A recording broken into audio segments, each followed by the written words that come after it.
자, 이번 시간에는 주몽 신화를 같이 읽어보도록 할게요. 주몽은 누군지 아시죠? 주몽은 어느 나라를 처음 창업하신, 그렇지, 고구려라는 우리 역사상 가장 넓은 영토를 가지고 있었던 고구려의 시조, 처음 창건국을 하신 시조이시고요. 무엇으로 유명하시니? 무엇을 잘해서? 그렇지, 활쏘기를 잘하시는 것으로 매우 유명했던 주몽이 어떤 출생과 어떤 고난을 겪고 그리고 비로소 나라를 건국했는지 빠르게 봅시다. 자, 강을 다스리는 신 하백의 어여쁜 색딸 유화, 헌화, 위화가 더위를 피하여 청하의 웅심년에서 놀고 있었다. 자, 하백이라는 그 이름을 많이 들어보셨을 거예요. 강의 신 하백이 세 딸이 있었습니다. 유화, 헌화, 이화. 청하, 지금의 압록강이죠. 압록강이 어디에 있는지 여러분 아시나요? 혹시 아시는 분 손가락으로 그려보세요. 두만강, 압록강, 한강, 여러 가지 강들이 있는데 우리 두만강, 압록강은 여기에 있습니다. 여기. 자, 한반도와 중국의 경계를 이루는 그런 여기 경계선 있죠? 이 경계선의 왼쪽에 위치한 이것이 그 압록강이고요. 백두산이 있어요. 여기 백두산. 백두산에서부터 쭉 이쪽으로 흘러서 요 바다로 빠져나가는 그런 강입니다. 두만강은 여기 있어. 두만강. 그래서 압록강과 두만강이 중국과 한반도를 이렇게 경계를 지으면서 가로지르는 그런 강이다. 매우 큰 강입니다. 한강보다도 훨씬 크고 우리나라 한반도에서 가장 긴 강이라고 해요. 792km나 된다고 합니다. 자, 이 압록강에 옹심연이라는 그런 연못이 하나 있었대요. 여기에 천재의 아들 해무수가 오룡거를 타고 내려오다가 연못 안의 새 처녀의 아름다운 모습에 반하였다. 자, 천재. 자, 여기서는 강의 신의 딸이 나왔죠? 여기서는 천재라고 했으니까 천은 하늘, 천이죠. 하느님의 아들이야. 하느님의 아들이 해무수입니다. 해무수도 많이 들어본 이름이시죠? 자, 해무수가 오룡거 5마리의 용이 끄는 차를 타고 내려왔는데 새 처녀에 반했어. 야, 반하려면 한 명한테 반해야지 3명한테 다 반하는 게 어딨어 싶기도 한데 헌화, 위화는 그냥 낯선 남자랑 놀면 안 되는데 이러고 돌아갔어요. 그런데 유화는 해무수랑 만나게 되었습니다. 그러니까 좀 사귀었다 이렇게 생각을 하시면 되겠죠. 그런데 하백이 아버지가 이 소식을 듣고 매우 노하였어요. 하백은 천재의 아들 해무수와 술법을 겨루어 그의 능력을 시험해 본 후, 자, 이런 거야. 강의 신이잖아. 그래서 막 강에서 나와가지고 하백이 짠 용으로 변하고, 그랬더니 해무수가 짠 곰으로 변하고, 그랬더니 짠 물고기로 변해서 뿅뿅 빠지고, 그랬더니 곰이 이번에는 호랑이가 되고, 이러면서 계속 술법을 서로 겨루어 보더니 너 좀 하는구나. 너 정말 능력이 있는 놈이구나. 인정하겠다 라고 했습니다. 그래서 해무수 너를 사위로 삼겠노라. 그리고 해무수와 유화의 결혼을 인정했습니다. 그리고 유화를 하늘나라로 보내줬어요. 그런데 한번 결혼을 시켜서 유화를 보냈으면 됐는데 딸을 이제 결혼시켜서 시집을 갔는데 여전히 해무수에 대한 의심을 거두지 아니하였던 하백은 꾀를 써서 해무수를 다시 시험해보기로 했습니다.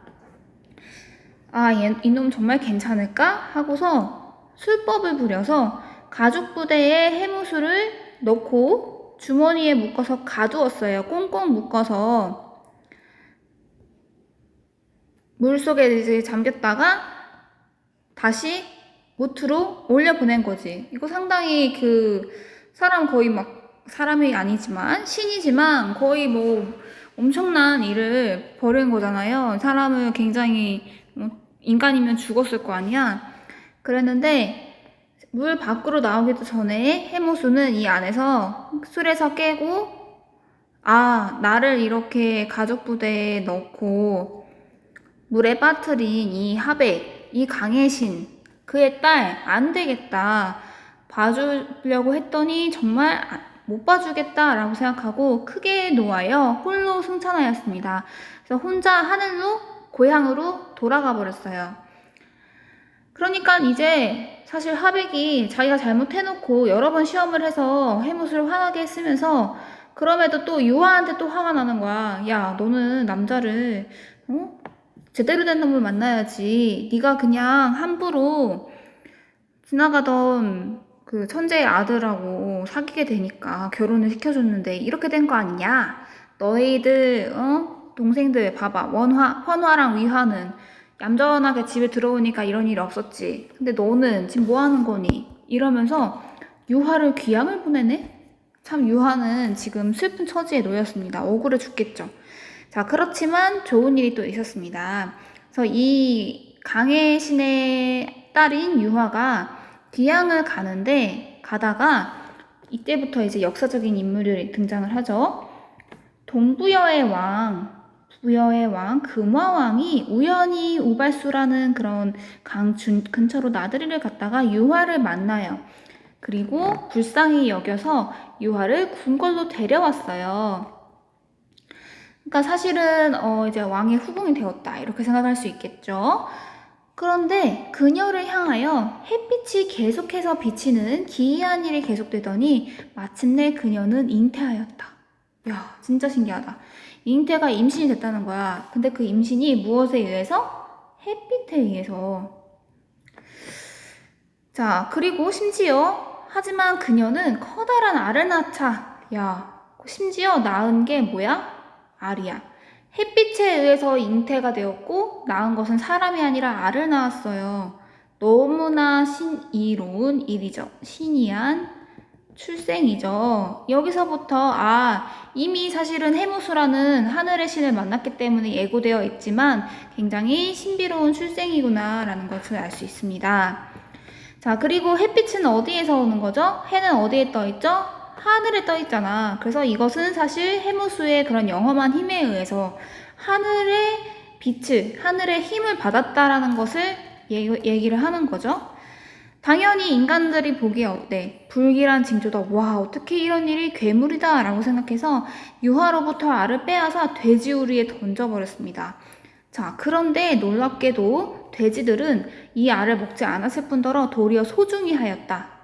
그러자 이제 금화는 소와 말이 짓밟도록 알을 길가에 버리기도 하였다. 그런데 신기하게 소와 말들이 무엇을 아는 듯이 알을 피해가였어. 이번에는 새들이 쪼아먹도록 들판에 놓아두었어요. 그러자 새들은 오히려 알을 품어주었습니다. 자, 마지막으로 정말 도끼로 직접적으로 알을 내리쳐 봤는데 알은 온전하였다. 와, 이 알은 정말 엄청난 알이구나. 무엇이 들어있을까? 하는 수 없이 유아에게 알을 돌려주었습니다. 자, 이러한 엄청난 이 알이 깨질 수밖에 없는 일들을 아무리 저질러도 깨지지 않는 여기에서 드디어 얼마 지나지 않아 사내 아이 하나가 알을 깨고 나왔습니다. 알을 깨고 나왔다는 것을 난생이라고 표현합니다. 난은 계란할 때 그 란이에요. 란인데 그 단어의 첫 글자에 리을이라는 애가 오면은 우리 두음 법칙에 의해서 니은으로 변하는 거 아시죠? 그래서 알에서 출생했다. 그래서 난생이라고 하고요. 난생설화라고 부릅니다. 이러한 알에서 출생한 주인공이 등장하는 이야기를 난생설화라고 합니다. 신라를 건국한 박혁거세도 마찬가지로 알에서 태어났어요. 난생설화.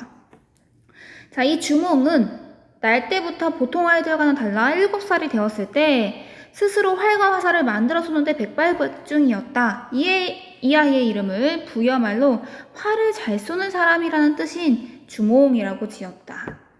자, 7살에 활을 잘 쏴서 주몽이 되었습니다. 자, 그런데 부여의 왕인 금화왕한테는 7명의 아들이 있었는데 가장 큰 왕자, 첫째 왕자가 대소왕자였어요. 보통 왕위는 첫째 아들이 물려받게 되죠. 그런데 그들 왕자 7명보다 이거는 금화왕하고 그 정을 통해서 낳은 아들도 아니고 그냥 금화왕이 데려온 유하의 아들이었던 주몽이 능력이 더 출중한 거야. 더 센 거야. 그러자 그들은 시기를 받았고 호시탐탐 그를 죽이려 하였습니다. 당연하지. 뭔가 왕위를 물려받는데 방해가 될 것 같은 너무 강한 인물에 긴장을 한 거죠. 자, 대소가 주몽을 죽이려고 한다는 사실을 눈치챈 유화는 주몽에게 동부여를 떠나라고 충고하였습니다. 역시 현명한 어머님이시죠. 그래서 어느 날 아침, 야, 너 빨리 도망가라 이렇게 하면서 말을 타고 도망가게끔 가장 훌륭한 말을 한마디 주고 도망갔습니다. 주몽은 오이마리 협보라는 특별한 이름의 새 친구와 함께 동부여를 떠나서 추격자들을 피해 막 달려갔어요. 그런데 그 뒤에서 대소왕자가 그 사실을 알고 주몽이 도망갔다 빨리 잡으러 가자 해서 7명의 아들들이 말을 타고 다그닥 쫓아간단 말이야. 근데 여기는 지금 오이마리 협보에다가 주몽밖에 없지. 4명이서 막 도망가는데 여기는 대군을 몰고 막 몰려와요. 그래서 일촉즉발에 더 조금만 있으면 잡히겠다 하는 그런 순간에 남쪽에 엄리대수에 이르렀어요. 그래서 엄청나게 큰 물이라는 뜻이니까 큰 강에 이르렀습니다. 근데 이 강을 건너지 못하면 어떻게 돼요? 막다른 길이지. 여기서 여기로 위로 조금 올라가든 밑으로 조금 내려가든 결국에는 이 무리와 만나서 목숨을 잃을 처지에 놓여 있는 거죠. 그러자 주몽이 이렇게 말을 합니다. 엄리대수를 향해서 나는 천재의 손자이며 강의 신의 외손자이다 라면서 자신의 정체성을 또 멋있게 딱 밝힙니다. 천재의 손자 맞지? 천재의 아들인 해무수의 아들이잖아. 그리고 하베 강의 신의 외손자 맞잖아요. 지금 나를 쫓는 자가 뒤를 따르니 그 위험이 급한데 강을 건널 수 없으니 도와달라 라고 외친 거예요. 딱 그랬더니 신기하게도 이에 감응한 자라와 물고기가 물 위로 떠올라 띠를 이어서 다리를 만들어 주었습니다. 그래서 물고기와 자라를 밟고 무사히 주몽이 강을 건너자 다시 그들은 돌아가 버렸고 뒤늦게 도착한 추격자들은 강을 건너지 못해 더 이상 쫓아오지 못했습니다. 너무나 신기한 자연의 도움으로 주몽은 강을 건너서 결국에 새로운 나라를 건설하게 되죠. 역사는 이 사건을 가리켜 어별성교라 일컫는다. 물고기 어저 별 자라별입니다. 그래서 우리 토끼와 거북이 이야기 아시죠? 토끼와 자라 이야기 아시죠? 토끼전 또는 뭐라고 해? 별주부전이라고 하죠. 땅 위에서 놀고 있던 토끼를 갑자기 어떤 자라 한 마리가 와서 용왕님의 그 약으로 쓰려고 잡아가는 그런 이야기 있잖아. 여기서 이 별도 자라별이죠. 그래서 물고기와 자라가 이룰성이죠. 교는 다리교예요. 그래서 물고기와 자라가 다리를 이루었다. 그러한 특별한 신비로운 일로 신비로운 조력자에 의해서 자신 앞에 놓인 엄청난 고난을 극복하는 것이 신화의 커다란 구성 단계 중 한 단계입니다. 자, 그러면 강을 건넜으니 이제 주몽은 그곳에서 어떻게 했겠어요? 새로운 나라인 고구려를 건국하게 되는 것이죠.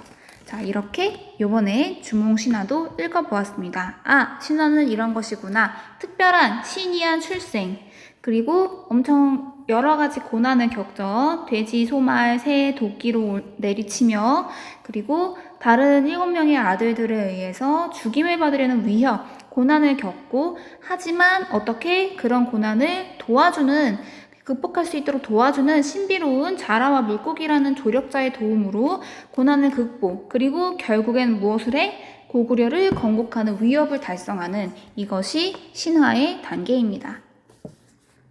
여기까지 할게요.